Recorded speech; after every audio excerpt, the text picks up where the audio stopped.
പ്രിയപ്പെട്ടവരെ, കടത്തനാട് ലിറ്ററേച്ചർ ഫെസ്റ്റിവലിൻ്റെ 3-ാം ദിവസമായ ഇന്ന് 1-ാം വേദിയിൽ നമ്മുടെ പ്രിയങ്കരരായ 2 പേരാണ് അടുത്ത സെഷനിൽ വിഷയം അവതരിപ്പിക്കുന്നത്. കഥനഭംഗിയോ കഥാശേഷിയോ എന്ന വിഷയത്തിൽ പങ്കെടുത്ത് സംസാരിക്കുന്ന പ്രിയങ്കരായ എസ് ഹരീഷ്, അതേപോലെ തന്നെ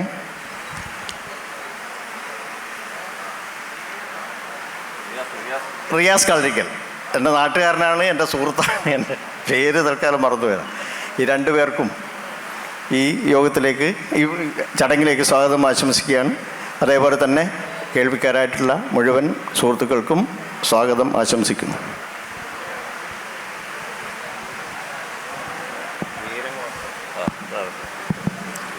കഥനഭംഗിയും കഥാശേഷിയും സെഷൻ ആരംഭിക്കുന്നു. എല്ലാവർക്കും നമസ്കാരം. മലയാളത്തിലെ വളരെ പ്രധാനപ്പെട്ട ഒരു എഴുത്തുകാരനാണ് നമ്മുടെ കൂടെയുള്ളത്, എസ് ഹരീഷ്. പ്രത്യേകിച്ചൊന്ന് പരിചയപ്പെടണം എന്നെനിക്ക് തോന്നുന്നില്ല. സമകാലിക മലയാള സാഹിത്യത്തിൽ ഏറ്റവും അധികം താരമൂല്യമുള്ള എഴുത്തുകാരിൽ ഒരാളാണ് ഹരീഷ്. ധാരാളം ചെറുകഥകൾ, നോവൽ, തിരക്കഥ, ഇങ്ങനെ വ്യത്യസ്ത മേഖലകളിൽ, താൻ കൈവച്ച മേഖലകളിലൊക്കെ വ്യക്തിമുദ്ര പതിപ്പിച്ച എഴുത്തുകാരനാണ് അദ്ദേഹം. 1998 ഹരീഷിൻ്റെ ആദ്യ കഥ മാതൃഭൂമി വിഷുപ്പതിപ്പിൽ പ്രസിദ്ധീകരിക്കുന്നത്, ശാസ്ത്ര സാഹിത്യ കരയോഗ ചിന്തകൾ എന്നുള്ള കഥ. പിന്നീട് 2003 അദ്ദേഹത്തിൻ്റെ വളരെ പ്രസിദ്ധമായൊരു കഥ വരുന്നു, രസവിദ്യയുടെ ചരിത്രം. ഉത്തരാധുനിക മലയാള ചെറുകഥയുടെ ഭാവുകത്വത്തെ പലതരത്തിൽ പുതുക്കിയ കഥ പറച്ചിൽ ശൈലിയാണ് രസവിദ്യയിൽ ഹരീഷ് കൊണ്ടുവന്നത്. അത്ര ഗംഭീരമായ കഥ എഴുതിയിട്ട് പക്ഷേ എന്തുകൊണ്ടോ പിന്നീട് ഹരീഷ് കുറേ കാലം നിശബ്ദനായിരുന്നു. 2004 അദ്ദേഹത്തിൻ്റെ ആദ്യ കഥാസമാഹാരം പുറത്തിറങ്ങുന്നുണ്ട്. പക്ഷേ പിന്നീട് കുറേ വർഷം ഹരീഷിനെ നമുക്ക് എവിടെയും കാണാൻ പറ്റുന്നില്ല. പിന്നീട് അദ്ദേഹത്തിൻ്റെ മധ്യവേനൽ എന്നൊരു കഥ മാതൃഭൂമി ആഴ്ചപ്പതിപ്പിൽ വരുന്നു. വായനക്കാരെ വളരെയധികം ആകർഷിക്കുന്ന, വളരെയധികം ചിരിപ്പിക്കുകയും ചിന്തിപ്പിക്കുകയും ചെയ്യുന്ന ഗംഭീരമായൊരു കഥയായിരുന്നു അത്. പിന്നീടും ഹരീഷ് കുറച്ച് മൗനത്തിലായിരുന്നു. അതിനുശേഷമാണ് അദ്ദേഹത്തിൻ്റെ മാന്ത്രികവാൽ എന്നൊരു കഥ വരുന്നു, മാതൃഭൂമി ആഴ്ചപ്പതിപ്പിലാണത് വരുന്നത്. പിന്നീട് ഇതുപോലെ തന്നെ തുടർച്ചയായ ഗംഭീര കഥകളാണ് മാതൃഭൂമി ആഴ്ചപ്പതിപ്പിലൂടെ വരുന്നത്. മാതൃഭൂമിയുടെയൊക്കെ മുഖചിത്രമായിട്ട് ഹരീഷ് വരുന്നു. മാന്ത്രികവാൽ, മാവോയിസ്റ്റ്, കാവ്യമേള, നിര്യാതരായി, അപ്പൻ, ആദം, ഇങ്ങനെ പിന്നെ മോദസ്ഥിതനായ വസിപ്പു മല പോലെ എന്നുള്ള കഥ, പ്ലേ സ്കൂൾ എന്നുള്ള കഥ. അതിനുശേഷം 2018 ഹരീഷിൻ്റെ മീശ എന്നുള്ള നോവൽ മാതൃഭൂമിയിൽ വരുന്നു. ചില വിവാദങ്ങളെ തുടർന്നത് നിർത്തിവെക്കുന്നു. പുസ്തക രൂപത്തിൽ പ്രസിദ്ധീകരിക്കപ്പെട്ടതിന് ശേഷം ഗംഭീരമായ സ്വീകാര്യത അതിന് കിട്ടുന്നു. വയലാർ അവാർഡും കേരള സാഹിത്യ അക്കാദമി അവാർഡ് ഉൾപ്പെടെയുള്ള അവാർഡുകൾ കിട്ടുന്നു. പിന്നീട് അത് ഇംഗ്ലീഷിലേക്ക് വിവർത്തനം ചെയ്യപ്പെടുന്നു, ജയശ്രീ കളത്തിൽ വിവർത്തനം ചെയ്യപ്പെടുന്നു. ഒരുപാട് പുരസ്കാരങ്ങൾ അതിന് കിട്ടുകയും ഹരീഷ് മലയാളം വിട്ട് ഇന്ത്യയുടെ മറ്റു ദേശങ്ങളിലെ വായനക്കാരിലേക്ക് കൂടി ഹരീഷ് എത്തുകയും ചെയ്യുന്നുണ്ട്. അങ്ങനെ ഹരീഷിൻ്റെ ഒരു വളർച്ച മീശയോടുകൂടി ഗംഭീരമായൊരു മാറ്റത്തിലേക്ക് എത്തി നിൽക്കുകയാണ്. അതിനുശേഷമാണ് അദ്ദേഹത്തിൻ്റെ ഓഗസ്റ്റ് 17 എന്നുള്ള നോവൽ, പിന്നീട് അവസാനമായിട്ട് പട്ടുനൂൽപ്പുഴു എന്ന നോവലും വരുന്നു. പിന്നെ 3-4 തിരക്കഥകൾ ഹരീഷിൻ്റെതായിട്ട് വരുന്നുണ്ട്. ഏതൻ എന്നുള്ള സിനിമ, അതിനുശേഷം അദ്ദേഹത്തിൻ്റെ തന്നെ മാവോയിസ്റ്റ് എന്നുള്ള സിനിമ കഥ ലിജോ ജോസ് ജെല്ലിക്കെട്ട് എന്നുള്ള പേരിൽ ചെയ്യുന്നുണ്ട്. പിന്നെ നൻപകൽ നേരത്ത് മയക്കം എന്നുള്ള സിനിമയുടെ തിരക്കഥ വരുന്നു. അതിനു മുന്നേ ചുരുളിയുടെ തിരക്കഥയുണ്ട്. ഇങ്ങനെ താൻ കൈവച്ച മേഖലയിലൊക്കെ തൻ്റേതായിട്ടുള്ള ഒരു പേരെഴുതി ചേർത്ത എഴുത്തുകാരനാണ് നമ്മളോടൊപ്പമുള്ളത്. നമുക്ക് ഹരീഷിനോട് ചില കാര്യങ്ങൾ വടകരക്കാർക്ക് വേണ്ടി ചോദിക്കാം. നമസ്കാരം. വളരെ സന്തോഷമുണ്ട് ഇവിടെ വരാൻ സാധിച്ചത്. 2ാമത്തെ തവണയാണ് ഇവിടെ പരിപാടിക്ക് വരുന്നത്. എന്നെ ഇവിടെ വിളിച്ചതിന് ഇതിൻ്റെ സംഘാടകരോട്, കൽപ്പറ്റ മാഷിനോട്, സതീശൻ, എല്ലാവരോടും നന്ദി പറയുന്നു. അതോടൊപ്പം റിയാസിൻ്റെ കൂടെ ഇരിക്കാൻ സാധിച്ചതിലുള്ള സന്തോഷവും പറയുകയാണ്. റിയാസ് പറഞ്ഞതിനകത്തൊരു അനുബന്ധം കൂടിയുണ്ട്. എൻ്റെ 2ാമത്തെ സമാഹാരം ആദ്യം ഇറങ്ങിക്കഴിഞ്ഞതിന് ശേഷം ഒരു തവണ റിയാസും, ഒരുപാട് വർഷം മുമ്പ് റിയാസും ജോബിഷും, വി കെ ജോബിഷൂടെ എൻ്റെ നാട്ടിൽ വരികയും ഞങ്ങൾ രസകരമായൊരു സംഭാഷണത്തിൽ ഏർപ്പെടുകയും മലയാളത്തിൽ അത് അടിച്ചു വരികയും ഒക്കെ ചെയ്തു. അന്ന് മുതലുള്ള സൗഹൃദമാണ് റിയാസുമായിട്ട് ഇരിക്കാൻ സാധിച്ചിട്ടുള്ള സന്തോഷം അറിയിക്കുന്നു. ചോദ്യത്തിലേക്ക് വരാം.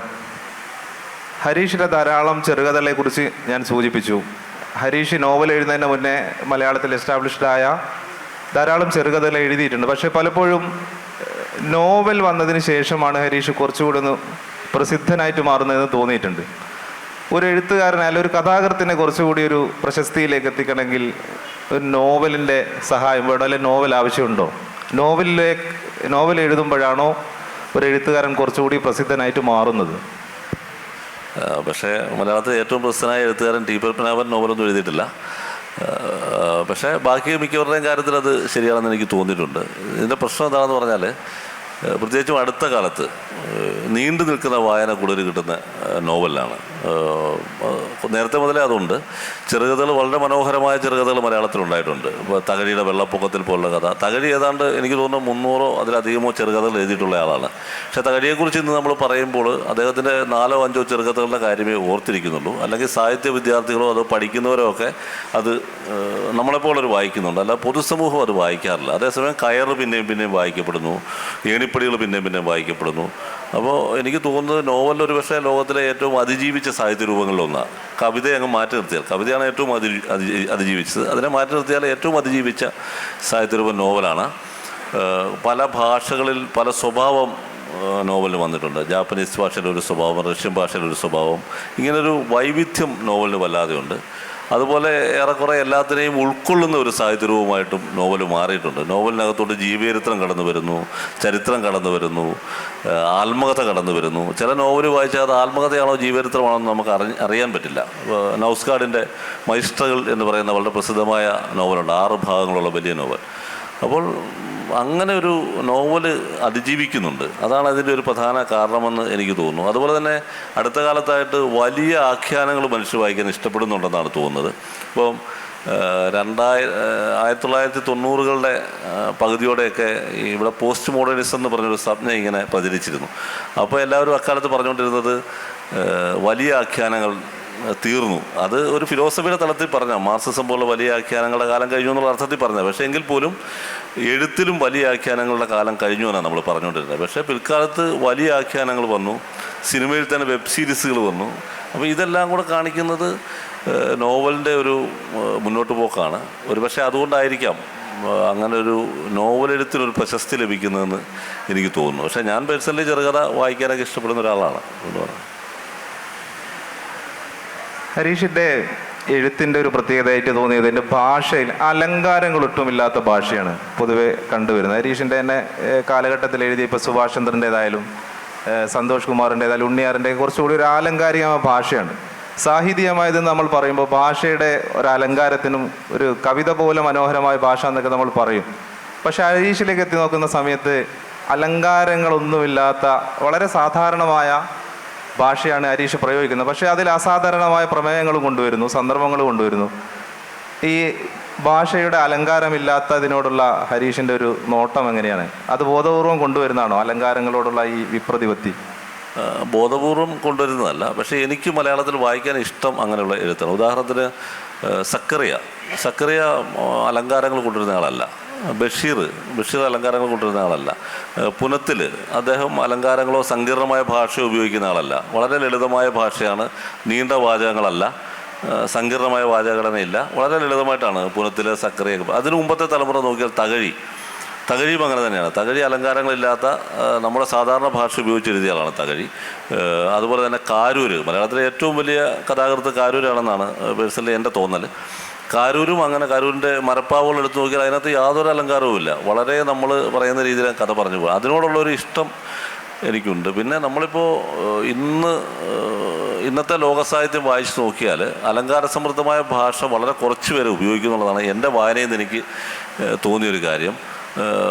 വളരെ അലങ്കാരങ്ങൾ വേറൊരു കാര്യമാണ്. കഥ പറയുന്നതിന് അലങ്കാരങ്ങൾ ആവശ്യമില്ലെന്നാണ് എൻ്റെ ഒരു തോന്നൽ. നമ്മൾ കഥ നേരെ പറഞ്ഞാൽ മതി.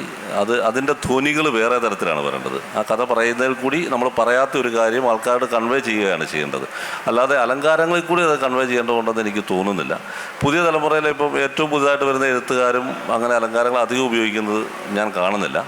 ഇപ്പോൾ ഉണ്ണിയാർ അലങ്കാരങ്ങൾ അധികം ഉപയോഗിക്കാത്ത ആളാണ്, അവിടെ ഇവിടെ കാണാമെന്നുള്ളതേ ഉള്ളൂ. അതിനുശേഷം വന്ന തലമുറ ഇപ്പോഴത്തെ എഴുത്തുകാരെ നോക്കിയാൽ, ഇപ്പോൾ അഭിജിത്തിൻ്റെ കഥകൾ നോക്കിയാൽ, പുണ്യയുടെ കഥകൾ നോക്കിയാൽ ഒക്കെ നോക്കിയാൽ അലങ്കാരങ്ങൾ വളരെ കുറവാണ്. അതേസമയം ഷനോജ് ആർചന്ദ്രൻ എനിക്കിഷ്ടമുള്ള എഴുത്തുകാരനാണ്. ഷനോജ് ഇത്തിരി അലങ്കാരങ്ങൾ ഉപയോഗിക്കുന്ന ഒരാളാണ്.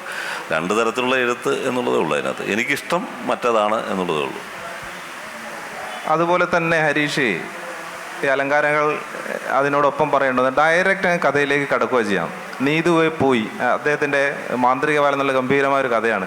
നീതുവേ പോയി എന്ന് പറഞ്ഞുകൊണ്ട് ബിനീഷ് പേരക്കയിൽ മുളക് പൊടി വിതറുന്ന ഉന്തുവണ്ടിയുടെ പിറകിൽ നിന്നും ചാടി വീണു. ഇങ്ങനെയൊക്കെയുള്ള ലഘുവാക്യങ്ങൾ ഒരൊറ്റ പറച്ചിലോടുകൂടി കഥയിലേക്ക് കടക്കുന്ന ഒരു ആഖ്യാനമാണ് ഹരീഷിൽ കണ്ടുവരുന്നത്. അങ്ങനെയുള്ളൊരു കഥ പറച്ചിലേക്ക് വരുന്നത് എങ്ങനെയാണ്? അത് ശരിക്കും എനിക്ക് കിട്ടിയത്, അത് മലയാളത്തിൽ ഒരുപാട് കഥാകൃത്തുക്കൾ ആ സംഘം ഉപയോഗിക്കുന്നുണ്ടെന്ന് ഞാൻ വിചാരിക്കുന്നത്. എനിക്ക് കിട്ടിയത് NS മാധവനിൽ നിന്നാണ്.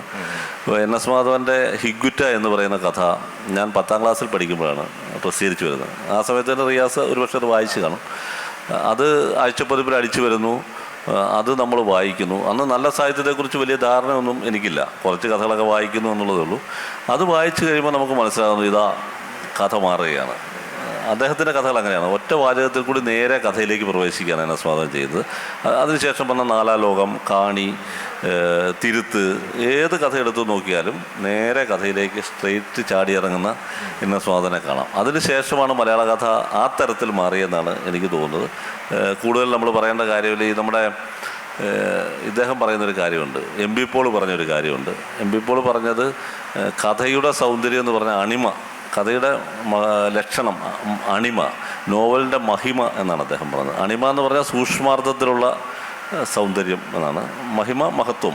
നമ്മൾ ആരോഗ്യനികേതനം വായിക്കുമ്പോൾ മഹത്വമുള്ളൊരു നോവൽ നമുക്ക് തിരിച്ചറിയാൻ പറ്റുന്ന പോലെ നല്ല കഥകൾ വായിക്കുമ്പം ഒരു അണിമയുള്ള സൗന്ദര്യമുള്ള കഥ എന്നുള്ള ധാരണ കിട്ടും.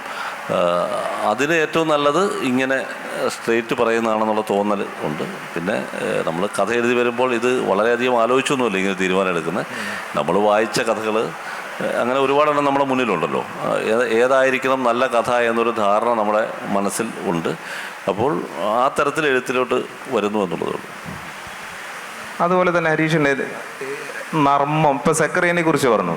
ഹരീഷിൻ്റെ സമകാലികരായ എഴുത്തുകാരിലൊന്നും കാണാൻ കഴിയാത്ത തരത്തിലുള്ളൊരു നർമ്മം ഹരീഷ് കഥയിൽ സൂക്ഷിക്കുന്നതായിട്ട് കാണുന്നുണ്ട്. ഇപ്പം മരണത്തെക്കുറിച്ച് പറയുന്ന സന്ദർഭത്തിൽ പോലും, ഇപ്പോൾ അപ്പൻ എന്നുള്ള കഥ, ലൂക്കോ സാറിൻ്റെ മരണത്തെക്കുറിച്ച് പറയുന്ന സന്ദർഭത്തിലേക്ക് അവിടെ നർമ്മം ഇങ്ങനെ നിറഞ്ഞു നിൽക്കുകയാണ്. വലിയ പുസ്തക വായനക്കാരനായ അദ്ദേഹം പുസ്തകം മേലെ വീണിട്ടാണ് അദ്ദേഹം മരിക്കുന്നത്. ശബ്ദധാരാവലി അദ്ദേഹത്തിൻ്റെ മുകളിലേക്ക് പതിക്കുന്നു. അതിൻ്റെ വക്കിൽ രക്തം പൊടിഞ്ഞിരിക്കുന്നു, രക്തം പറ്റിയിട്ടുണ്ട് എന്നൊക്കെ ഹരീഷ് എഴുതുന്നുണ്ട്. മരണത്തെക്കുറിച്ച് പറയുമ്പോൾ പോലും ഈ നർമ്മം സൂക്ഷിക്കും. അതുപോലെ തന്നെ പിന്നെ മാന്ത്രികവാൽ, അതിലും മരണ ആണ്. അതായത് നീതു എന്നുള്ള ഒരു പെൺകുട്ടിയുടെ അച്ഛൻ ബാംഗ്ലൂർ വെച്ച് മരണപ്പെടുന്നു. അവരെ തിരിച്ച് നാട്ടിലേക്ക് ഒരു വേനൽ സുഹൃത്തിൻ്റെ സഹായത്തോട് കൊണ്ടുവരികയാണ്. അവിടെ പോലും ഹരീഷ് നർമ്മം കൊണ്ടുവരും. ഇപ്പോൾ ഒ.വി. വിജയൻ്റെ കടൽ തീരത്തായാലും സുഭാഷ് ചന്ദ്രൻ്റെ ഉരുളക്കിഴങ്ങിൽ നിന്നവർ എന്നുള്ള കഥയിലൊക്കെ ആയാലും മരണമാണ് അതിൻ്റെ ഒരു വിഷയം. പക്ഷെ അത് ഭയങ്കര അതിവൈകാരികമായ ഭാഷയിലാണ് അവർ എഴുതുന്നത്. കടൽ തീരത്തൊക്കെ ഒരു കവിത പോലെ ഗംഭീരമായ വൈകാരിക ഭാഷയിലാണ്. പക്ഷെ മരണത്തെ തൊടുമ്പോൾ പോലും ഹരീഷ് എങ്ങനെയാണ് ഈ നർമ്മത്തെ ഉള്ളിൽ സൂക്ഷിക്കുന്നതിൻ്റെ ഒരു സംഗതി? മരണ വീട്ടിലാണ് ഏറ്റവും കൂടുതൽ നർമ്മം നടക്കുന്നതാണ് എനിക്ക് തോന്നിയിട്ടുള്ളത്. ഇത് വേറെ ചിലരും പറഞ്ഞിട്ടുണ്ട്, എൻ്റെ സ്വന്തമല്ല. മരണ വീട്ടിൽ നമ്മൾ ചെല്ലുക.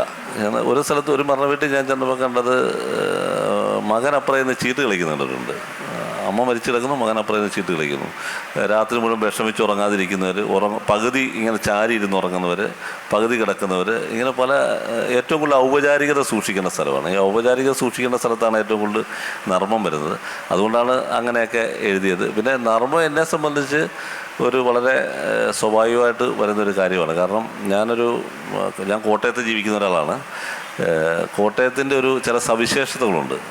കോട്ടയംകാർ പൊതുവെ കാര്യങ്ങളെ ഒട്ടും കാൽപ്പനികമല്ലാതെ കാണുന്നവരാണ്. കോട്ടയത്തെ എഴുത്തുകാരെ ശ്രദ്ധിച്ചറിയാം. അത് സക്കറിയയിലൊക്കെ അത് വളരെ വ്യക്തമാണല്ലോ. ഒട്ടും കാൽപ്പനികമായല്ല കാര്യങ്ങളെ കാണുന്നത്, ഒട്ടും തമാശയോടെയാണ് കാര്യങ്ങളെ കാണുന്നത്. അത് ഉപയോഗിക്കുന്ന വാക്കുകൾ പോലും ഉണ്ട്. ഇപ്പോൾ മാനത്ത് കണ്ണി എന്ന് പറയുന്ന മീനുണ്ടല്ലോ, മാനത്ത് കണ്ണി, അതിന് കോട്ടയംകാർ തുപ്പൽ കുത്തി എന്നേ പറയത്തുള്ളൂ. അതിൻ്റെ കാൽപ്പനികത മുഴുവൻ കളഞ്ഞിട്ട് മൈന എന്ന് പറഞ്ഞ പക്ഷിക്ക് കവളങ്കാളി എന്നേ പറയത്തുള്ളൂ. ഇതിൻ്റെ എല്ലാ കാൽപ്പനികതയും അരിച്ചു കളയും.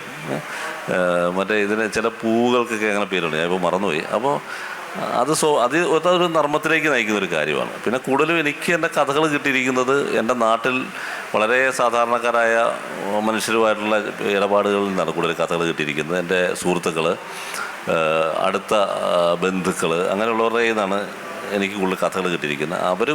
ഞാൻ കണ്ടിട്ടുള്ള ഏറ്റവും നല്ല കഥ പറച്ചിലുകാരും നാട്ടിലുള്ള വളരെ സാധാരണക്കാരായ മനുഷ്യരാണ്. കലിങ്കിലിരുന്ന് കഥ പറയുന്നവർ, മനുഷ്യനെ കുറ്റം പറഞ്ഞ് കഥ പറയുന്നവർ, അവരെക്കുറിച്ച് തമാശ പറയുന്നവർ, അവരാണ് ഏറ്റവും നല്ല കഥ പറച്ചിലുകാർ. അല്ലാതെ നമ്മളെ എഴുത്തുകാരല്ല. വാമൊഴിയായിട്ട് കഥ പറയുന്നതാണല്ലോ ലോകത്തിലെ ഏറ്റവും പഴയ സാഹിത്യരൂപം. അതിൽ സമർത്ഥരായിട്ടുള്ള നാട്ടുകാരുടെ നിന്നാണ് നമുക്ക് പല കഥകളും കിട്ടിയിട്ടുള്ളത്. അതുകൊണ്ട് സ്വാഭാവികമായിട്ടും ആ നർമ്മം കയറി വരുന്നതാണ്. ഹരീഷിൻ്റെ കഥകളിലെ എഴുത്തിലൊക്കെ ഈ മനുഷ്യൻ്റെ ഈ കാമനകൾ അതിഭീകരമായിട്ട് അവതരിപ്പിക്കുന്നതാണ്. മനുഷ്യൻ്റെ ഈ അധോലോകം, അതിൻ്റെ നമ്മൾ പുറത്ത് പറയാൻ മടിക്കുന്ന കാര്യങ്ങൾ, അടക്കി വെച്ച കുറേ കാര്യങ്ങളൊക്കെ ഹരീഷിൻ്റെ കഥകളിലൂടെ പറയുന്നതാണ്. അതും മനുഷ്യൻ എന്ന് പറയുമ്പോൾ തന്നെ പുരുഷ കാമനകളാണ് ഹരീഷ് അധികവും കഥകളിലൊക്കെ അവതരിപ്പിക്കുന്നത്. ഹരീഷ് ഒരിടത്ത് പറയുന്നുണ്ട്, ഒരു കഥാപാത്രം പറയും, വാറ്റും ചീട്ടുകളിയും പിന്നെ ആണ് പുരുഷ ലക്ഷണമായിട്ട് പറയുന്നത്.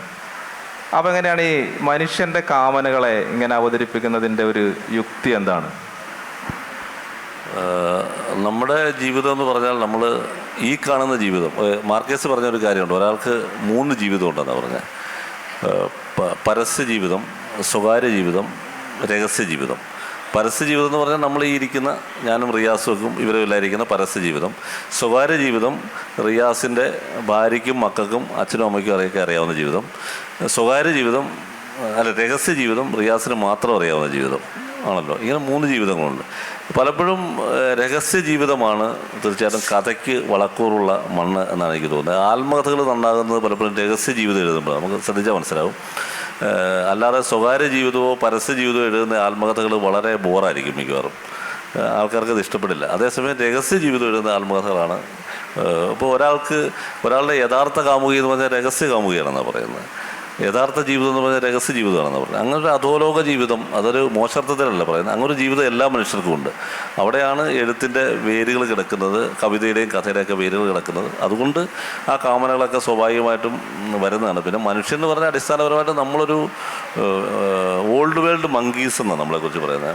കുരങ്ങന്മാർ 2 തരമുണ്ട്, ന്യൂ വേൾഡ് മങ്കീസും ഓൾഡ് വേൾഡ് മങ്കീസും. മൂക്കിൻ്റെ ചെറിയ വ്യത്യാസമേ ഉള്ളൂ. അതുകൊണ്ട് നമ്മളൊരു മൃഗം തന്നെയാണ്.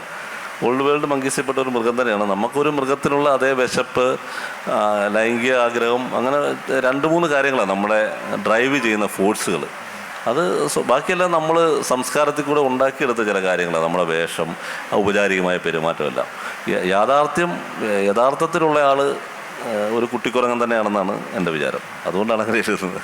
ഈ ദുഷ്ടന്മാരും പാപികളുമാണ് ലോകത്തെ ചലിപ്പിക്കുന്നതാണ് ഹരീഷിൻ്റെ ഒരു പ്രധാന എഴുത്തിൻ്റെ ഒരു ഇപ്പോൾ അത് മാറ്റി.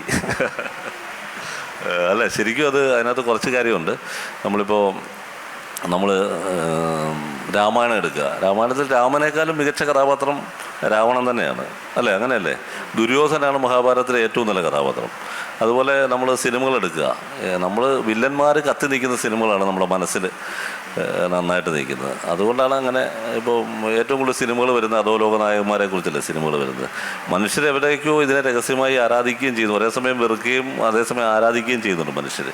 ഇതെല്ലാം ചേർന്നാണല്ലോ മനുഷ്യർ. അപ്പോൾ അതുകൊണ്ടാണ് അങ്ങനെ പറഞ്ഞത്. പിന്നെ പലപ്പോഴും ചരിത്രം പരിശോധിച്ചാൽ പോലും ചില മനുഷ്യരുടെ ഭ്രാന്തുകളായിരിക്കും ചരിത്രത്തെ മുന്നോട്ട് നയിക്കുന്നത്. ഇപ്പം അലക്സാണ്ടർ ദ ഗ്രേറ്റ് എന്ന് നമ്മൾ വിളിക്കുന്ന ആൾ ശരിക്കും നാർസിസ്റ്റിക് പേഴ്സണാലിറ്റി ഡിസോർഡർ ഉള്ള മനുഷ്യരായിരുന്നു. ഇല്ലെങ്കിൽ അയാൾ ഒരു ദിവസം രാവിലെ ചെറുപ്പത്തിൽ ഒരു സൈന്യമായിട്ട് ലോകം പിടിച്ചെടുക്കാൻ ഇറങ്ങില്ല. ട്രംപിനെ കാണുമ്പോൾ അറിയാമല്ലോ, ഓൾറെഡി ഭ്രാന്താണ്. അപ്പോൾ അങ്ങനെയുള്ള മനുഷ്യർ ആണ് ചരിത്രത്തെ പലപ്പോഴും ഡ്രൈവ് ചെയ്യുന്നത്. നമ്മൾ മോശക്കാരെ പാപികളെന്ന് വിളിക്കുന്ന ആൾക്കാരാണ്.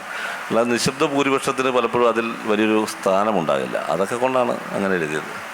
ഹരീഷിൻ്റെ ഈ എഴുത്തിന് പുതിയ എഴുത്തുകാർക്കിടയിൽ വലിയ സ്വാധീനം ഉണ്ടായിട്ടുണ്ട്. ഹരീഷിൻ്റെ കഥയെ അനുകരിച്ചിട്ട് ധാരാളം അനുകർത്താക്കളെ കാണുന്നുണ്ട്.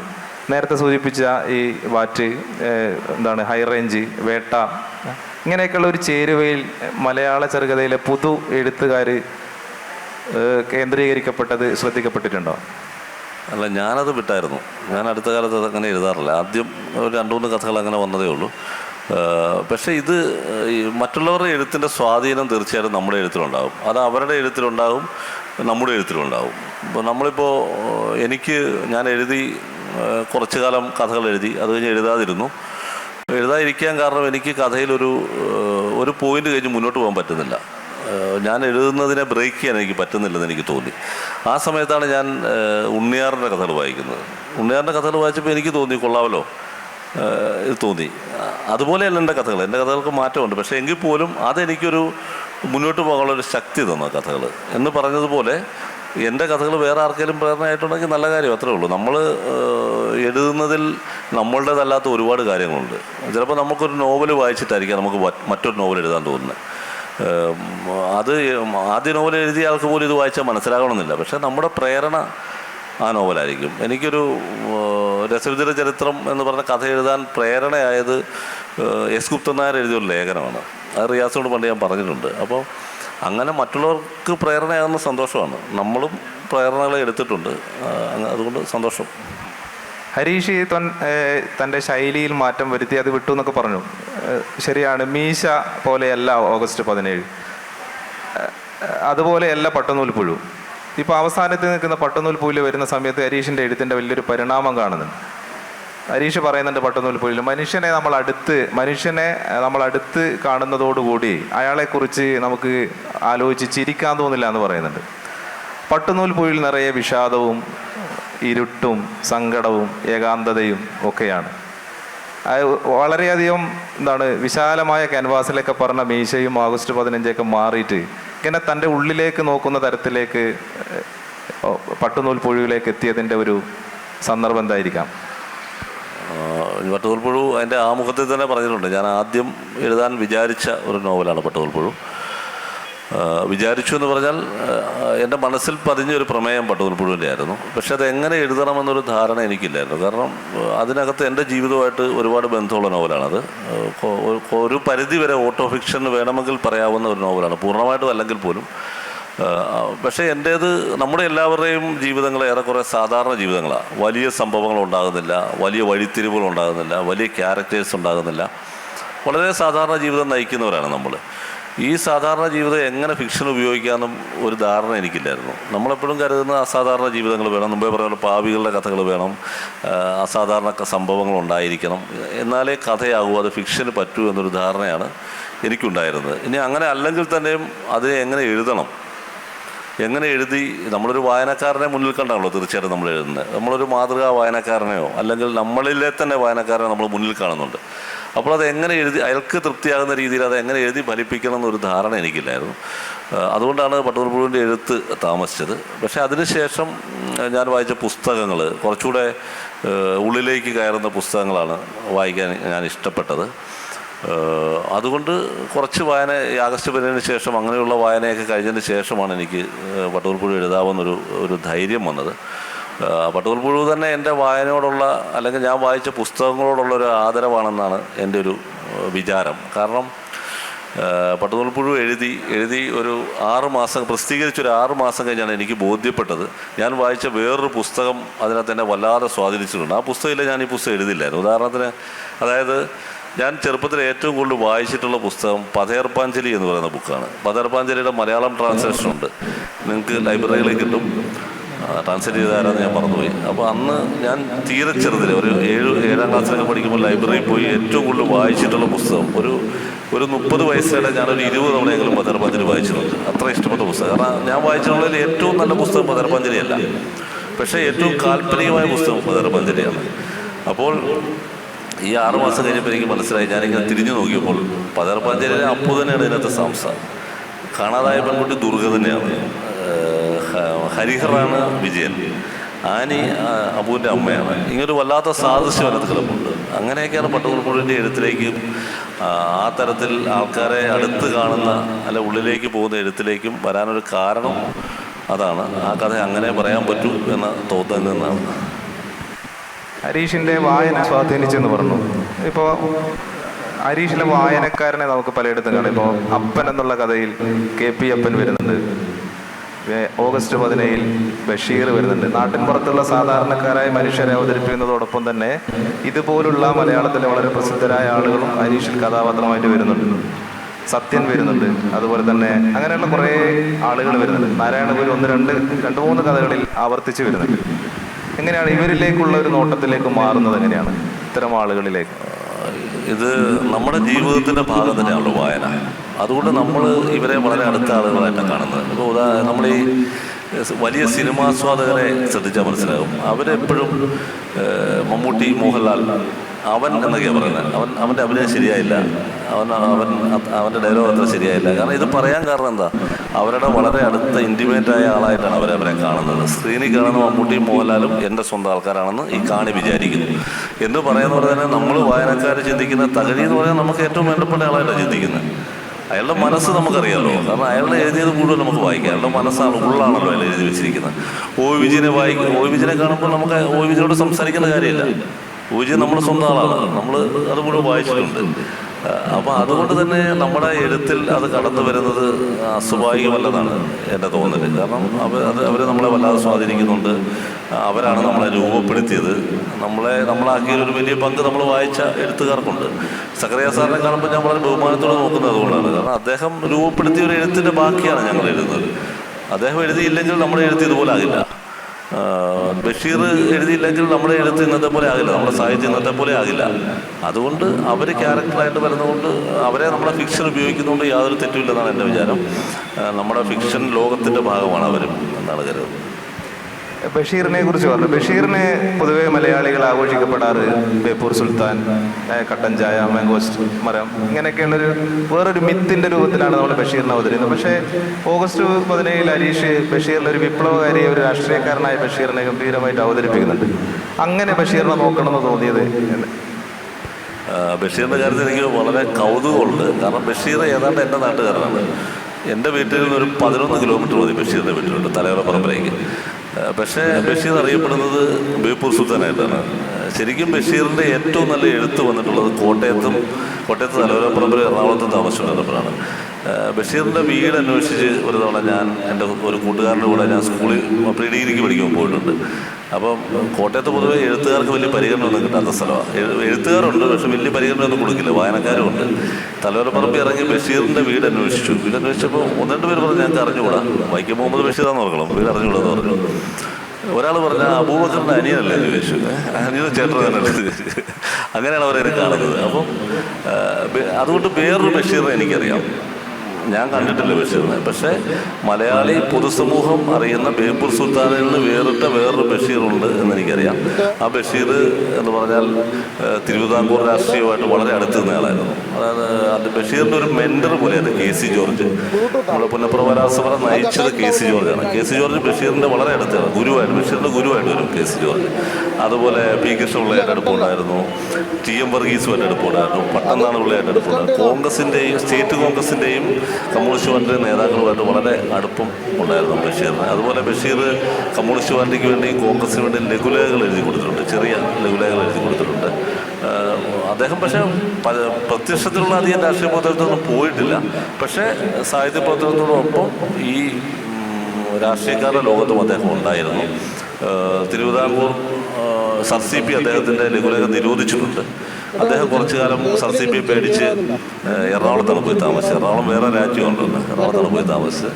അവിടുത്തെ ഒരു സീതി ബിൽഡിംഗ് എന്ന് പറഞ്ഞ ലോഡ്ജുണ്ട്, അവിടെയാണ് അദ്ദേഹം താമസിച്ചിട്ടുള്ളത്. അപ്പോൾ ഇതെല്ലാം അറിയാവുന്നതുകൊണ്ട് ഓഗസ്റ്റ് 17 ഒരു തിരുവിതാംകൂറിൻ്റെ രാഷ്ട്രീയ ചരിത്രം പറയുന്ന ഒരു നോവലാണ്. ആ ചരിത്രത്തിലെ ഒരു കാര്യം സംഭവിച്ചില്ലായിരുന്നെങ്കിൽ എന്ത് സംഭവിച്ചേനെ എന്ന് പറയുന്ന നോവലാണ്. അപ്പോൾ അതിനകത്ത് വരാൻ പറ്റിയ ഒരാൾ ബഷീറാണെന്ന് എനിക്ക് തോന്നി. അതുകൊണ്ട് നമുക്കറിയാവുന്ന നാട്ടുകാരാണ്, എൻ്റെ നാട്ടുകാരാണ്.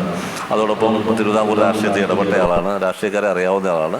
പിന്നെ ഫിക്ഷന് പറ്റിയൊരു മെറ്റീരിയലാണ് ബഷീർ. കാരണം ബഷീറിൻ്റെ ജീവിതം പറഞ്ഞു അദ്ദേഹം നിർമ്മിച്ചതായിട്ട് എനിക്ക് തോന്നിയിട്ടുണ്ട്. NS മാധവൻ ഒരു ലേഖനത്തിൽ പറയുന്നുണ്ട്, ബഷീർ അദ്ദേഹം പറയുന്ന അത്രയൊന്നും യാത്രയൊന്നും ചെയ്തിട്ടില്ലെന്ന് NS മാധവൻ പറയുന്നത്. കുറച്ച് പുള്ളി മാംഗോസിൻ ചോട്ടിയിരുന്ന് സ്വയം നിർമ്മിച്ചതാണ്. അതൊരു രസമാണ്. കാരണം അദ്ദേഹം ഒരു എഴുത്തുകാരനാണല്ലോ, സ്വന്തം ജീവിതത്തെ നിർമ്മിക്കുക എന്നൊരു പരിപാടി ചെയ്തിട്ടുണ്ട്. ഇതെല്ലാം കൂടെ ചേർന്നാണ് ആഗസ്റ്റ് 17 ബഷീറിനെ കൊണ്ടുവരാനൊരു തീരുമാനം എടുത്തത്. അതുപോലെ ആഗസ്റ്റ് 17 ചരിത്രത്തെ മറ്റൊരു രീതിയിലൊരു പ്രതിചരിത്രം എന്നുള്ള രീതിയിൽ അവതരിപ്പിക്കുന്നുണ്ട്. ഇപ്പം അതിൻ്റെ ഒരു സംഗതി ചോദിക്കാനുള്ളത്, പൊതുവെ ഇപ്പോൾ നമ്മൾ ചരിത്രത്തെയൊക്കെ പലതരത്തിൽ മാറ്റുന്നതായിട്ടൊക്കെ നമ്മൾ കാണുന്നുണ്ട്. ഇപ്പോൾ ഒരുപക്ഷെ ഹരീഷ് എഴുതിയ ഈ അങ്ങനെ സംഭവിക്കാമായിരുന്നെങ്കിൽ ഇങ്ങനെ സംഭവിക്കുമെന്ന് പറയുന്നത് കുറേ വർഷങ്ങൾക്ക് ശേഷം ഓഗസ്റ്റ് 17 വായിച്ച ആളെ ഇത് വായിച്ചിട്ട് ഇതാണ് സത്യം എന്ന് തെറ്റിദ്ധരിക്കാനുള്ള ഒരു കാര്യമുണ്ടോ? ഞാനത് എഴുതിയപ്പോൾ അത്രയ്ക്ക് ആലോചിച്ചിട്ടില്ല.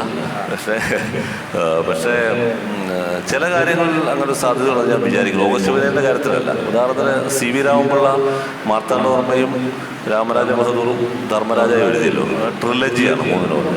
അപ്പോൾ അതിനകത്ത് എട്ടുവീട്ടിൽ പിള്ളമാരൊക്കെ ക്യാരക്ടറായിട്ട് വരുന്നുണ്ട്. യഥാർത്ഥത്തിൽ എട്ടുവീട്ടിൽ പിള്ളമാരെന്ന് പറഞ്ഞൊരു ക്യാരക്ടേഴ്സ് ഇല്ലായിരുന്നതാണ് ചരിത്രം പറയുന്നത്. അതിനകത്ത് അനന്തപത്മനാഭൻ വലിയ വല്ലത്തലവൻ അങ്ങനൊരു ക്യാരക്ടർ ഉണ്ടോ ഇല്ലയോ സംശയമുണ്ട്. അപ്പോൾ ആൾക്കാർ പക്ഷേ തിരുവിതാംകൂർ ചരിത്രകാരന്മാരെ പിൽക്കാലത്ത് ഇത് യാഥാർത്ഥ്യമാണെന്നുള്ള രീതിയിലാണ് എഴുതിവിടുന്നത്. അപ്പോൾ അങ്ങനെ ഒരു കാര്യമുണ്ട്. പക്ഷേ ഞാൻ കരുതുന്നത് ഇതൊരു ആധുനിക മലയാളി ജീവിതമാണല്ലോ നമ്മൾ എഴുതിയത്. 1930 ശേഷമുള്ള ചരിത്രമാണ് എഴുതിയത്. പിന്നെ അത് ഫിക്ഷനാണ്. ഫിക്ഷനിൽ അങ്ങനെ ഉപയോഗിക്കാനുള്ള സാധ്യതയുണ്ടെന്ന് തന്നെയാണ് എൻ്റെ വിചാരം. ഇപ്പം ഉദാഹരണത്തിന് ഒരുപാട് സ്ഥലത്ത് ഞാൻ പറഞ്ഞിട്ടുള്ളതാണ്. സെവൻത് ഫംഗ്ഷൻ ഓഫ് ലാംഗ്വേജ് എന്ന് പറഞ്ഞ് ഫ്രഞ്ചിലൊരു നോവലുണ്ട്. അതിനകത്ത് ബാർത്തിൻ്റെ മരണത്തെക്കുറിച്ചാണ് പറയുന്നത്. ബാർത്ത് ഇങ്ങനെ പാരീസിലെ തെരുവിൽ കൂടെ പോകുമ്പോൾ വണ്ടി ഇടിച്ച് മരിക്കുകയായിരുന്നു. പക്ഷേ ഈ നോവല് പറയുന്നത് ബാർത്തിൻ്റെ മരണം വണ്ടിയിടിച്ചുള്ള മരണമല്ല, കൊലപാതകമാണ്. ഈ കൊലപാതകത്തിൽ ഒരു പ്രതി ഫൂക്കോയാണ്, ഒരു പ്രതി ഫ്രഞ്ച് പ്രസിഡന്റായിരുന്ന മിത്തറാങ്ങാണ് എന്നാണ് ഈ നോവല് പറയുന്നത്. പക്ഷേ ആൾക്കാർ ഭാവിയിൽ തെറ്റിദ്ധരിച്ച് ഫൂക്കോയാ ശരിക്കും ബാർത്തിനെ കൊന്നതെന്നൊക്കെ പറഞ്ഞാൽ ആകെ പ്രശ്നമാവും. അങ്ങനെ നമ്മൾ ഫിക്ഷനായിട്ട് കാണുക എന്നുള്ളതാണ് പറയാൻ പറ്റുള്ളൂ. പക്ഷെ അങ്ങനെ തിരിച്ചറിയുന്നൊരു സാമൂഹിക സാഹചര്യമാണോ ഇപ്പൊ നിലനിൽക്കുന്നത്? പലതരത്തിൽ ചരിത്രത്തൊക്കെ മാറ്റിമറിക്കുന്നതും പലരെയും ഒഴിവാക്കുന്നതും അത് ഒഴിവാക്കിയവരൊക്കെ തിരിച്ചു കൊണ്ടുവരികയൊക്കെ ചെയ്യുന്ന രാഷ്ട്രീയം നമ്മൾ കണ്ടുകൊണ്ടിരിക്കുന്നുണ്ട്. അതെ, ചരിത്രത്തെ അങ്ങനെ മാറ്റിമറിക്കുന്നതിൻ്റെ ഒരു പാരഡിയായിട്ടും ആഗസ്റ്റ് 17 വായിക്കാമെന്ന് ഞാൻ വിചാരിക്കുന്നത്. അതിനെതിരെയുള്ളൊരു എഴുത്തുകാരുടെ പ്രതികരണമായിട്ടും വായിക്കണമെന്ന് തന്നെയാണ് എൻ്റെ അഭിപ്രായം. അല്ലാതെ അതിനോട് ചേർത്ത് വെച്ച് കാണേണ്ട കാര്യമില്ലെന്നാണ് ഞാൻ കരുതുന്നത്. ചരിത്ര വസ്തുതകളെ ഒരിക്കലും മാറ്റിമറിക്കാൻ പറ്റില്ല. ഗാന്ധിജിയെ വെടിവെച്ചതൊന്നും ചരിത്ര വസ്തുതകൾ, അതിനെ മാറ്റിമറിക്കാൻ പറ്റില്ല. വ്യാഖ്യാനങ്ങളെ ഇവർക്ക് ചെയ്യാൻ പറ്റത്തുള്ളൂ. ചില വ്യാഖ്യാനങ്ങൾ മാത്രമേ ചെയ്യാൻ പറ്റത്തുള്ളൂ. അല്ലാതെ കൃത്യമായ വസ്തുക്കളെ ഇപ്പോൾ സംഘപരിവാർ എന്തുമാത്രം സ്വാതന്ത്ര്യ സമരത്തിൽ പങ്കെടുത്തിരുന്നു, ഇന്ത്യൻ നാഷണൽ കോൺഗ്രസിൽ മാത്രം പങ്കെടുത്തിരുന്നു, ഇതൊക്കെ ചരിത്ര രേഖകളുണ്ട്. അതിനെ ഒരു പരിധിക്കുള്ളിൽ മാറ്റിമറിക്കാൻ ആർക്കും പറ്റില്ല. അതിനെ ഇവർക്ക് ഭരണാധികാരികൾക്ക് വ്യാഖ്യാനിക്കുകയും ചില കാര്യങ്ങളെ മറച്ചു വെക്കുകയും ചെയ്യാം. അതാണിപ്പം പലപ്പോഴും ഇന്ത്യയിൽ സംഭവിച്ചുകൊണ്ടിരിക്കുന്നത്. നമുക്ക് ഹരീഷിന്റെ കഥകളിൽ അങ്ങനെ പ്രത്യക്ഷമായിട്ടുള്ള രാഷ്ട്രീയം അങ്ങനെ ലൗഡായിട്ട് അങ്ങനെ പറയുന്നില്ലെങ്കിൽ ഇപ്പൊ മാവോയിസ്റ്റ് എന്നുള്ള കഥയായാലും മോദസ്ഥിതനായ വസിപ്പൂമല പോലെയൊക്കെ നല്ല രാഷ്ട്രീയ കഥകളും കൂടിയാണ് മലയാളത്തിൽ. നാരായണ ഗുരുവിനെ കുറിച്ച് നേരത്തെ പറഞ്ഞു. ഹരീഷിന്റെ 2-3 കഥകളിൽ നാരായണ ഗുരു വരുന്നുണ്ട്. ഈ പിന്നെ രസവിദ്യയുടെ ചരിത്രത്തിലെ നാരായണ ഗുരു കഥാപാത്രമാണ്. പക്ഷേ മോദസ്ഥിതനിൽ കുറച്ചുകൂടി തെളിച്ചത്തിൽ ഗുരു കടന്നു വരുന്നുണ്ട്. സമകാലിക കേരളത്തിന്റെ നമ്മള് നവോത്ഥാനത്തിന്റെ ഒരു പിന്മടക്കത്തെയൊക്കെ അടയാളപ്പെടുത്തുന്ന തരത്തിലുള്ള നറേഷനുള്ള ഒരു കഥ കൂടിയാണ് മോദസ്ഥിതൻ.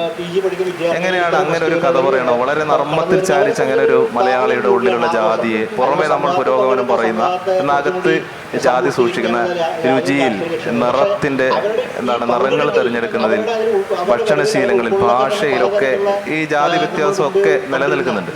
അതിനെ ഗംഭീരമായി ട്രോളിക്കൊണ്ടാണ് ഹരീഷ് അങ്ങനെ ഒരു മോദസ്ഥിതൻ എന്നുള്ള കഥ എഴുതുന്നത്. ജാതിയെ നമ്മൾ വിലയിരുത്തേണ്ടത് എനിക്ക് തോന്നുന്നത് ഒരു 100 വർഷത്തെ ചരിത്രം എടുത്തിട്ടാണ് വിലയിരുത്തേണ്ടത്. 100 വർഷത്തെ ചരിത്രം എടുത്താൽ ജാതി കുറഞ്ഞു വരിക തന്നെയാണ്. അപ്പോൾ 1924 ഇവിടെ വൈക്യസത്യാഗ്രഹം നടക്കുക. ഇപ്പം 2025 101 വർഷമായി.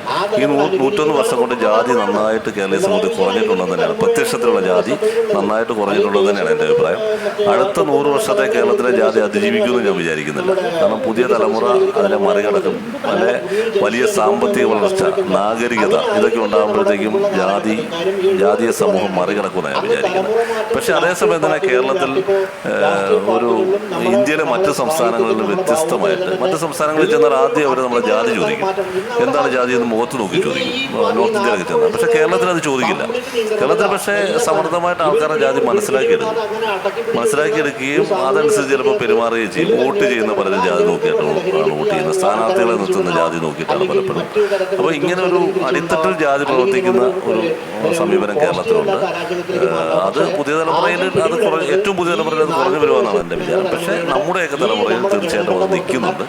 അപ്പോൾ അതിനെതിരെ ഒരു പ്രതിഷേധമായിട്ടൊന്നുമല്ല കഥ എഴുതിയത്. അതൊരു എനിക്ക് പരിചയമുള്ള ഒരാളുടെ ജീവിതത്തിൽ നടന്നൊരു സംഭവം കിട്ടിയപ്പോൾ അത് രസകരമായിട്ട് എഴുതണമെന്ന് എനിക്ക് തോന്നി.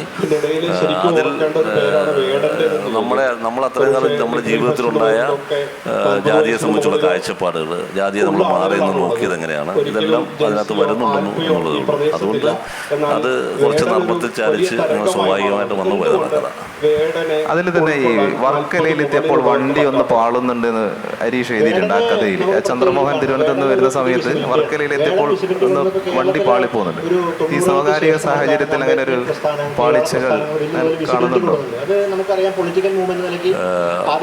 അതുണ്ട്, കുറച്ചൊക്കെ ഉണ്ട്. കാരണം എന്താ പറഞ്ഞാൽ കേരളീയ സമൂഹത്തിൽ ഇങ്ങനെ ഒരു സവർണീകരണം, ബ്രാഹ്മണൈസേഷൻ എന്നതൊരു യാഥാർത്ഥ്യമാണ് കേരളത്തിൽ. ഓരോരോ ജാതികളായിട്ട് ബ്രാഹ്മണൈസേഷൻ വിധേയമാകുന്നുണ്ട്. അത് നല്ലതാണോ ചീത്തയാണോ എന്നുള്ളതല്ല പ്രശ്നം.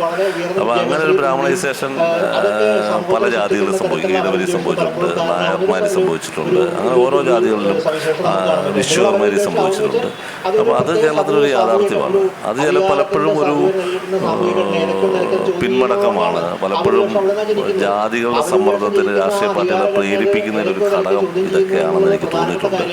അതിപ്പോഴും കേരളത്തിൽ സംഭവിച്ചുകൊണ്ടിരിക്കുന്നുണ്ട് പലപ്പോഴും. പക്ഷേ മലയാളി സമൂഹത്തിനെ മറികടക്കുന്നതിനാണ് എൻ്റെ വിശ്വാസം. വേറെ തരത്തിൽ അപ്പൻ എന്നുള്ള കഥ ഹരീഷിന്റെ വളരെ ശില്പബദ്ധമായ ഗംഭീരമായ ഒരു കഥയാണ്.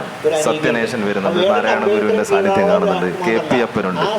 ഇങ്ങനെ വ്യത്യസ്തമായ തലത്തിൽ നിൽക്കുന്ന ആളുകളെ ബന്ധിപ്പിച്ചുകൊണ്ട് അങ്ങനെ ഒരു കഥ എഴുതാനുണ്ടായ ഒരു പ്രേരണ, ഒരു സ്പാർക്ക് എന്തായിരുന്നു ഹരീഷിന്? അപ്പൻ എന്ന് പറഞ്ഞാൽ എനിക്ക് KP അപ്പൻ സാറിൻ്റെ പുസ്തകങ്ങൾ ഒരു കാലഘട്ടത്തിൽ ഞാൻ വളരെ നന്നായിട്ട് വായിച്ചിട്ടുണ്ട് പഠിക്കുന്ന സമയത്തൊക്കെ. അദ്ദേഹത്തിൻ്റെ ഭാഷ അന്ന് വളരെ രസകരമായിട്ട് നമുക്ക് തോന്നും. ഈ മുമ്പേ റിയാസ് പറഞ്ഞാൽ വളരെ അലങ്കാര സമൃദ്ധമായ ഭാഷയാണ്. പിന്നെ ഒരു പുസ്തകത്തെക്കുറിച്ച് അദ്ദേഹം എഴുതിയാൽ പുസ്തകത്തെക്കുറിച്ചായിരിക്കില്ല കൂടുതൽ എഴുതുന്നത്. അദ്ദേഹത്തിൻ്റെ ഭാഷാലീലയുണ്ട് അതിനകത്ത്. ഭാഷാലീലയും തന്നെ അദ്ദേഹം പ്രയോഗിക്കുന്നുണ്ട്. അത് ഭയങ്കര രസകരമായിട്ട് നമ്മൾ വായിച്ചു. അപ്പോൾ അപ്പൻ സാറിൻ്റെ ആ ഭാഷയോടും എഴുത്തിനോടും എനിക്കൊരു സമയത്ത് വളരെ ഒരു ഇഷ്ടമുണ്ടായിരുന്നു. പിന്നെ അദ്ദേഹത്തിൻ്റെ ദൈവത്തിൻ്റെ നിരീശ്വരത്വം എന്ന് പറഞ്ഞൊരു ലേഖനമുണ്ട്. ദൈവത്തിൻ്റെ നിരീശ്വരത്വം അത്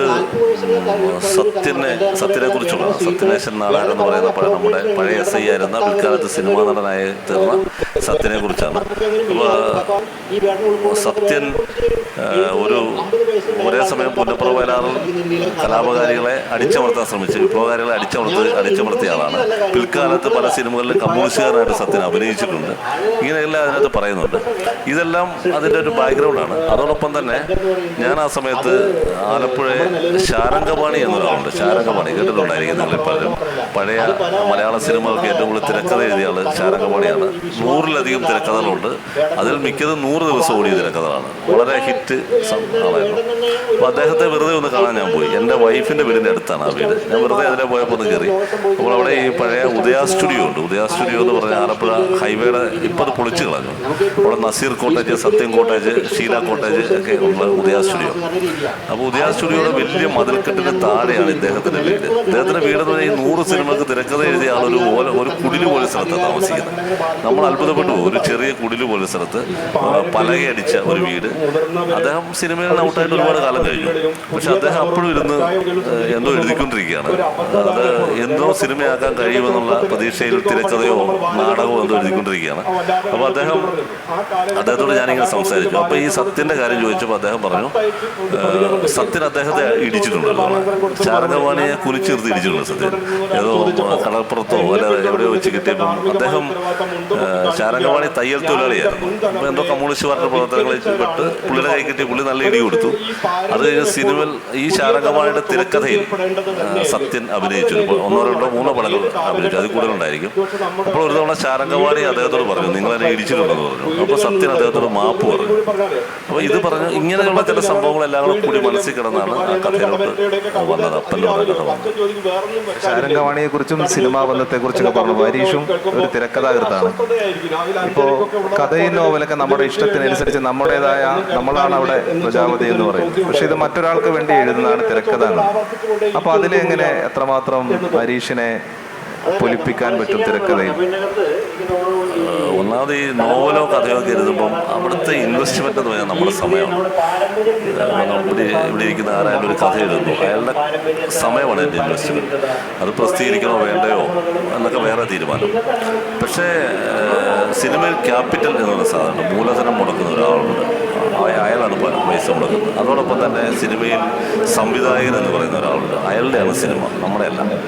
സിനിമ മനസ്സിൽ കാണുന്ന അയാളാണ്, നമ്മളല്ല. നമ്മൾ മനസ്സിൽ കാണുന്ന സിനിമയല്ല അദ്ദേഹം എടുക്കുന്നത്, അദ്ദേഹം വേറെ സിനിമ എടുക്കുന്നത്. അതുകൊണ്ട് തന്നെ എനിക്ക് തോന്നിയിരിക്കുന്ന തിരക്കഥ എന്ന് പറഞ്ഞാൽ അയാളെ സഹായിക്കാനുള്ളൊരു പരിപാടിയാണ്. അയാളുടെ ഇഷ്ടത്തിനനുസരിച്ച് നമ്മൾ എഴുതി കൊടുക്കുക. ഇതിനകത്ത് നമുക്ക് പൂർണ്ണ സ്വാതന്ത്ര്യം എന്ന് പറയുന്ന ഒരു മിഥ്യയാണ്. അത് ചിലപ്പോൾ എം ടി വാസുദേവൻ പോലും കിട്ടിയിട്ടുണ്ടായിരിക്കും. അത് ഇന്നത്തെ മലയാള സിനിമയിൽ അത് ഏതാണ്ട് ഒരു മിഥ്യയാണെന്നാണ് എനിക്ക് തോന്നുന്നത്.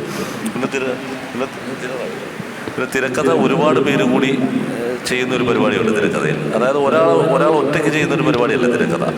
നമ്മൾ എഴുതുമ്പോൾ നമ്മൾ ഒരുപാട് പേരുടെ അഭിപ്രായങ്ങൾ കിട്ടുന്നു, നമുക്ക് പല സൈഡിൽ നിന്നുള്ള വായനകൾ അതിൽ നടക്കുന്നു. നമ്മൾ എഴുതുന്ന ചിലപ്പോൾ സംവിധായകൻ വേറെ തരത്തിലായിരിക്കും, അയാൾ വേറൊന്നായിരിക്കും ആഗ്രഹിക്കുന്നത്, നമ്മൾ അതനുസരിച്ച് മാറ്റി എഴുതുന്നു. അതോടൊപ്പം ക്യാമറമാനൊരു അഭിപ്രായം ഉണ്ടായിരിക്കും. ഇതെല്ലാം തിരക്കഥയിൽ വരും. ഈ അഭിപ്രായങ്ങളെല്ലാം എടുത്തായിരിക്കും നമ്മൾ തിരക്കഥ എഴുതുന്നത്. ഇത് കൂട്ടായ ഒരു പ്രവൃത്തിയാണ്. അതിനെനിക്ക് സന്തോഷമുണ്ട്. കൂട്ടായ പ്രവൃത്തി ഞാൻ എൻജോയ് ചെയ്യുന്നുണ്ട്. അതോടൊപ്പം അത് എഡിറ്റിംഗ് ടേബിളിൽ എത്തുമ്പോൾ ചില കാര്യങ്ങൾ വെട്ടിമാറ്റപ്പെടാം. ഒരു ഷൂട്ടിംഗ് സ്ഥലത്ത് വെച്ച് സിനിമയുടെ തിരക്കഥ മാറാം. ലൊക്കേഷൻ നമ്മൾ വിചാരിക്കാത്തൊരു ലൊക്കേഷൻ ആയിരിക്കും കിട്ടുന്നത്, അപ്പോൾ അതനുസരിച്ച് മാറാം. ഇങ്ങനെ എല്ലാം കൂടെ സിനിമ തിയേറ്ററിൽ എത്തുമ്പോഴാണ് തിരക്കഥ പൂർണ്ണമാകുന്നത്. അപ്പോൾ നമ്മൾ റിയാസ് പറഞ്ഞ പോലെ നമ്മുടെ ഒരു പൂർണ്ണ സ്വാതന്ത്ര്യം പ്രഖ്യാപിക്കാനുള്ള സ്ഥലമല്ലത്. നമ്മളെ ഒരുപാട് അസ്വാതന്ത്ര്യത്തിൽ വർക്ക് ചെയ്യേണ്ട ഒരു സ്ഥലമാണ്. പക്ഷെ അത് എൻജോയ് ചെയ്ത് ചെയ്യാം എന്നുള്ളതാണ് എൻ്റെ അഭിപ്രായം. പക്ഷെ നമുക്ക് സന്തോഷം തരുന്നത് തീർച്ചയായിട്ടും നമ്മുടെ കഥയെഴുത്തും നോവലെഴുത്തും ഒക്കെ തന്നെയാണ്. ഈ കഥയും നോവലൊക്കെ നേരത്തെ പറഞ്ഞത് ചെറിയ വാക്യങ്ങൾ കൊണ്ട് തുടങ്ങി, പക്ഷേ അവസാനിപ്പിക്കുമ്പോൾ പലപ്പോഴും ചില ദുരൂഹമാകുന്നതായിട്ട് തോന്നിയിട്ടുണ്ട്. ഹരീഷിൻ്റെ വലിയ ചുടുകാട് എന്നുള്ള കഥയിൽ പറയുന്നുണ്ട്, സദാശിവൻ ഒരു കഥാപ്രസംഗകനാണ്, അദ്ദേഹത്തെ ഉദ്ധരിച്ചുകൊണ്ട് പറയുന്നുണ്ട് ഈ കഥ എങ്ങനെ നിർത്തണം എന്നതിനെക്കുറിച്ച് ഒരു പ്രതിസന്ധിയിലാകാറുണ്ട്. ഇപ്പോൾ പട്ടുനൂൽപ്പുഴുവും അല്ലെങ്കിൽ നിര്യാതരായ എന്നുള്ള കഥ അങ്ങനെയൊക്കെ ചിലത് വായിച്ചു നോക്കുമ്പോൾ ഒരു ദുരൂഹമായ രീതിയിൽ അവസാനിക്കുന്നത്, അത് കഥാപാത്രങ്ങൾ എഴുത്തുകാരനെ കൊണ്ടങ്ങ് പോകുന്നതാണോ, അവിടെ നമ്മളൊരു നല്ല മുൻകൂട്ടി കണ്ട് ഇങ്ങനെ ആയിരിക്കണം എന്നുള്ള ഒരു സംഗതിയിൽ എത്തിച്ചേരുന്നതാണോ? എനിക്ക് ഇഷ്ടം അങ്ങനെയുള്ള കഥകൾ വായിക്കാനാണ് എനിക്കിഷ്ടം. കാരണം നമ്മളൊരു എല്ലാ ഉത്തരങ്ങളും ഒരു കഥയിലോ സിനിമയിലോ നൽകേണ്ടതില്ലെന്ന് എൻ്റെ അഭിപ്രായം. എല്ലാ ഉത്തരങ്ങളും നൽകി അവസാനിപ്പിക്കേണ്ടതില്ല. നമ്മൾ ചില ചോദ്യങ്ങൾ അവശേഷിപ്പിക്കുന്നത് നല്ലതാണെന്ന് എനിക്ക് പേഴ്സണലി തോന്നിയിട്ടുണ്ട്. അതുകൊണ്ടാണ് എൻ്റെ എഴുത്തും അങ്ങനെ വരുന്നത്. അതായത് നമ്മൾ ഒരു കഥ പൂർണ്ണ വിരാമത്തിൽ അവസാനിപ്പിക്കേണ്ട കാര്യമില്ല. ചില ചോദ്യങ്ങൾ വായനക്കാരോട് ചോദിക്കാം, ചില കാര്യങ്ങൾ ത്വരിപ്പിച്ച് അവസാനിപ്പിക്കാം എന്ന് തന്നെയാണ് എൻ്റെ അഭിപ്രായം. അതാണ് ഞാൻ വായിക്കാൻ ഇഷ്ടപ്പെടുന്ന കഥകളും അത്തരത്തിലുള്ളതാണ്. അതുകൊണ്ടാണ് പറയുന്നത്. ചോദ്യങ്ങൾ ഒരുപാടുണ്ട്. സദസ്സിൽ നിന്ന് ചോദ്യങ്ങളാവാം, എന്തെങ്കിലുമൊക്കെ ചോദിക്കാറുണ്ട്.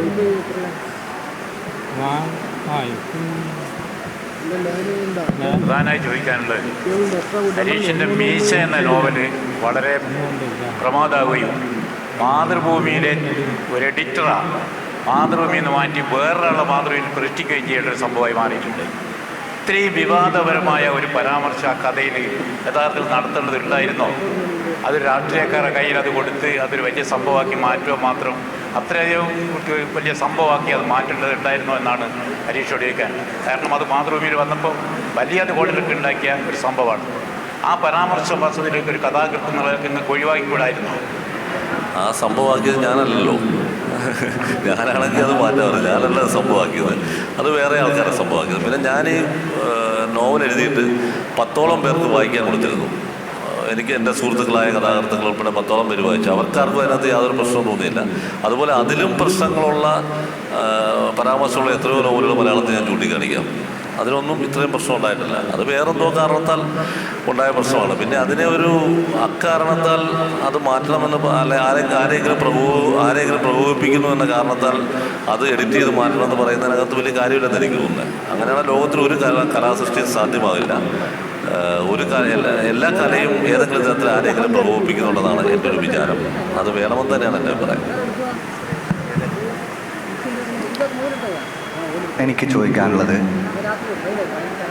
നമ്മൾ വ്യക്തി ഒരേ സമയം ഒറ്റത്തുരുത്താണെങ്കിലും നമുക്കൊരു സാമൂഹിക ചുറ്റുപാടുണ്ടല്ലോ. ഒരു സാമൂഹിക ജീവിതത്തിൻ്റെ ഭാഗമായിട്ടാണ് നമ്മൾ ജീവിച്ചു പോകുന്നത്. അപ്പോൾ എഴുത്തിലേക്ക് വരുമ്പോൾ ഇപ്പോൾ റിയാസിനോട് ഒരു ഉത്തരം കൊടുക്കുന്ന വേളയിൽ ഹരീഷേട്ടൻ പറഞ്ഞിട്ടുണ്ട്, രഹസ്യ ജീവിതം നമ്മളെ ഒരു പ്രധാനപ്പെട്ട ഒരു ഭാഗമാണ് ജീവിതത്തിൻ്റെ. ഇതിനെ സാഹിത്യത്തിൽ ആവിഷ്കരിക്കുമ്പോൾ പൊതുവെ എഴുത്തുകാർക്ക്, പ്രത്യേകിച്ചും ഹരീഷേട്ടന് എന്തെങ്കിലും പ്രതിസന്ധി നേരിട്ടിട്ടുണ്ടോ? അതിനെ എങ്ങനെയാണ് കൈകാര്യം ചെയ്തത്? ഒന്ന്. രണ്ടാമത്തെ ഒരു സിമ്പിൾ ചോദ്യം, കാഫ്കയുടെ മെറ്റമോർഫോസിസിലെ ഗ്രിഗർ സാംസയെ എവിടെയൊക്കെയോ പട്ടുനൂപ്പുഴു വായിക്കുമ്പോൾ എനിക്ക് ഫീൽ ചെയ്തിട്ടുണ്ട്. പേരിൽ വരുന്നുണ്ടല്ലോ അതിൻ്റെ സാമ്യത, അതിൻ്റെ സ്വാധീനം ഉണ്ടായിട്ടുണ്ടോ? അത് എങ്ങനെയാണ്? ഈ ഇങ്ങനത്തെ ജീവിതത്തെ ആവിഷ്കരിക്കുമ്പോൾ പ്രതിസന്ധി എന്ന് പറഞ്ഞാൽ നമ്മുടെ സമൂഹം അതിന് ഭാഗമായിട്ടുണ്ടോ എന്നൊരു പ്രശ്നമുണ്ട്. അദ്ദേഹം ചോദിച്ച ചോദ്യത്തിൻ്റെ ബാക്കിയായിട്ടാണത്. നമ്മുടെ സമൂഹം പലപ്പോഴും ഫിക്ഷനായി കാണാൻ വിസമ്മതിക്കുന്ന സമൂഹമാണ് നമ്മുടെ സിനിമകൾ കണ്ടറിയാം. തമിഴ് സിനിമകളിലെ നായകന്മാരെ അതുപോലെ ജീവിതത്തിൽ നായകനാക്കുമെന്ന് പറഞ്ഞ് നമ്മൾ മുഖ്യമന്ത്രിയാക്കുന്നതാണ് നമ്മൾ. അതുകൊണ്ട് ഫിക്ഷനെയും ജീവിതത്തെയും പലപ്പോഴും തിരിച്ചറിയാൻ നമ്മുടെ സമൂഹത്തിന് പറ്റാറില്ല. അതാണ് അതിൻ്റെ ഒരു പ്രതിസന്ധി. ഇത് നമ്മളെ മാത്രമല്ല, ലോകമെമ്പാടും സ്വകാര്യ ജീവിതം ആവിഷ്കരിക്കുമ്പോൾ, രഹസ്യ ജീവിതം ആവിഷ്കരിക്കുമ്പോൾ ഈ പ്രതിസന്ധി പലതരത്തിൽ നേരിടാറുണ്ട്. ഇപ്പോൾ മുമ്പേ പറഞ്ഞ നൗസ്ഗാർഡ് എന്ന് പറഞ്ഞ എഴുത്തുകാരുണ്ട്, നോർവേയിലുള്ള. അദ്ദേഹത്തിൻ്റെ മൈസ്ട്രകൾ എന്ന് പറഞ്ഞ പുസ്തകമാണ്. മൈസ്ട്രകൾ 6 വാള്യങ്ങളുള്ള വലിയൊരു നോവലാണ്. ഈ മൈസ്ട്രകളിൽ അദ്ദേഹത്തിൻ്റെ ആത്മകഥ, അദ്ദേഹത്തിൻ്റെ അച്ഛൻ, അദ്ദേഹത്തിൻ്റെ ബന്ധുക്കൾ, അദ്ദേഹത്തിൻ്റെ കാമുകിമാർ, ഭാര്യമാർ, ഇവരുടെയൊക്കെ ജീവിതമാണ് അദ്ദേഹം എഴുതുന്നത്. ഇത് നോർവേയിൽ വലിയ കോളികളൊക്കെ ഉണ്ടാക്കിയ നോവലാണ്. പക്ഷേ അദ്ദേഹം അത് നോവലാണെന്ന് പറഞ്ഞ് എഴുതിയിരിക്കുന്നത്. നോവലാണോ ആത്മകഥയാണോ എന്ന് നമുക്ക് തിരിച്ചറിയാൻ പറ്റില്ല. അതുപോലെ ഈയിടെ വായിച്ചൊരു ലൈവ് വിത്ത് മീ എന്ന് പറഞ്ഞൊരു ഫ്രഞ്ച് നോവലുണ്ട്. എഴുതിയാളുടെ പേര് ഞാൻ മറന്നുപോയി. അതും ഇതുപോലെ 2 സ്വവർഗരതിക്കാരായ 2 കൗമാരക്കാരായ 2 കുട്ടികൾ, ആൺകുട്ടികൾ, അവരുടെ ജീവിതമാണ് പറയുന്നത്. വളരെ മനോഹരമായിട്ട് പറയുന്ന ഒരു നോവലാണ്. അത് നോവലായിട്ടാണ് അവർ പറയുന്നത്. നമുക്ക് വായിക്കുമ്പം ആത്മകഥയാണോ നോവലാണോ നമുക്ക് തിരിച്ചറിയാൻ പറ്റില്ല. അപ്പോൾ ഇതൊരു പ്രതിസന്ധി എപ്പോഴും നമുക്ക് വരും എഴുതാൻ തുടങ്ങുമ്പോൾ. പക്ഷേ നമ്മൾ എഴുത്തുകാരെന്നുള്ള രീതിയിൽ അതിനെ മറികടക്കണം, അത് എഴുതണം. സ്ട്രെയിറ്റ് ആയിട്ടല്ലെങ്കിൽ വേറെ തരത്തിൽ അതിനെ ആവിഷ്കരിക്കണമെന്ന് തന്നെയാണ് എൻ്റെ അഭിപ്രായം. രണ്ടാമത്തേത്, ഈ കാഫ്ക എന്ന് പറയുന്നത് ലോക സാഹിത്യത്തിലെ ഏറ്റവും വലിയൊരു സ്വാധീനമായിരുന്നു. കാഫ്കെസ്ക്യൂ എന്ന് പറഞ്ഞൊരു പ്രയോഗം തന്നെ ഇംഗ്ലീഷിലുണ്ട്. കാഫ്കെസ്ക്യൂ എന്ന് പറഞ്ഞാൽ അത് കാഫ്ക സ്വാധീനിക്കാത്ത എഴുത്തുകാർ ലോകത്തിലില്ല. എല്ലാ അത് മാർക്കേസിനെ വരെ സ്വാധീനിച്ചിട്ടുണ്ട്. അതിനുശേഷം വന്ന എല്ലാ എഴുത്തുകാരും കാഫ്ക സ്വാധീനിച്ചിട്ടുണ്ട്. കാഫ്ക ഇല്ലായിരുന്നെങ്കിൽ ഇന്നുള്ള എഴുത്ത് ഉണ്ടാകില്ലായിരുന്നു, വേറെ തരത്തിലായിരുന്നു എഴുത്ത്. അങ്ങനെ വലിയ എഴുത്തുകാരാണ് കാഫ്ക. അപ്പം സാംസൈൻ ലവ് എന്ന് പറഞ്ഞ് മുറാക്കാമയുടെ ഒരു കഥയുണ്ട്, സാംസൈൻ ലവ്. അതിനകത്ത് പറയുന്നത് ഗ്രിഗർ സാംസ കാഫ്കയുടെ കഥയിൽ ഷഡ്പദമായി മാറുകയാണെങ്കിൽ ഇത് തിരിച്ച് ഷഡ്പദം ഗ്രിഗർ സാംസയായിട്ട് മാറുന്ന കഥയാണ് മുറാക്കാമ പറയുന്നത്. അങ്ങനെ കാഫ്ക ഒരു വലിയ സ്വാധീനമാണ്. ഞാനും ചെറുപ്പത്തിൽ നീണ്ടൂർ പബ്ലിക് ലൈബ്രറിയിൽ നിന്ന് മെറ്റമോർഫോസിൻ്റെ ഒരു ട്രാൻസ്ലേഷൻ ഉണ്ടായിരുന്നു. അതെടുത്ത് ഞാൻ വീട്ടിൽ കൊണ്ടുപോയി വായിച്ചു. അന്ന് എനിക്കൊന്നും മനസ്സിലായില്ല, കാരണം ഇങ്ങനൊരു കഥ എഴുതാൻ പറ്റുമോ എന്ന് ഞാൻ ചിന്തിച്ചു. പിൽക്കാലത്താണ് അത് എന്താണ് ആ നോവൽ, അത് കാഫ്കയുടെ കാസിൽ വായിക്കുന്നു. അപ്പോൾ ഇത് വലിയൊരു സ്വാധീനമാണ് തീർച്ചയായിട്ടും. അത് നമ്മുടെ വായനയിൽ കാഫ്കയൊക്കെ വളരെ പ്രധാനപ്പെട്ട ആളുകളാണല്ലോ മലയാളികളുടെ വായനയിൽ. മലയാളി എന്ന് പറഞ്ഞാൽ വായനയിൽ ഒരു ആഗോള പൗരനാണ്. അപ്പോൾ അതെല്ലാം കൂടെ ചേർന്ന് വന്നതാണ് സാംസ എന്ന കഥാപാത്രം. സമയബന്ധിതമായി നമുക്ക് ഈ പരിപാടി അവസാനിപ്പിക്കേണ്ടതിനാൽ ഈ സെഷൻ ഇവിടെ അവസാനിക്കുകയാണ്. ഈ സെഷന് നന്ദി അറിയിക്കുന്നതിന് വേണ്ടി പി സാജിദ് മാസ്റ്ററെ ക്ഷണിക്കുന്നു. താങ്ക് യു റിയാസിനും അതുപോലെ ഇവിടെ എന്നെ കേൾക്കാനിരുന്ന ഞങ്ങളെ കേൾക്കാനിരുന്ന എല്ലാവർക്കും പ്രത്യേകം നന്ദി. പ്രിയപ്പെട്ടവരെ, കഥനഭംഗിയോ കഥാശേഷിയോ എന്ന ഈ ഒരു മാറ്ററിൽ നമ്മോട് സംബന്ധിച്ച എസ് ഹരീഷിനും റിയാസ് കണ്ടിങ്ങിനും സഹസംഘത്തിൻ്റെ പേരിൽ നന്ദി അറിയിക്കുന്നു.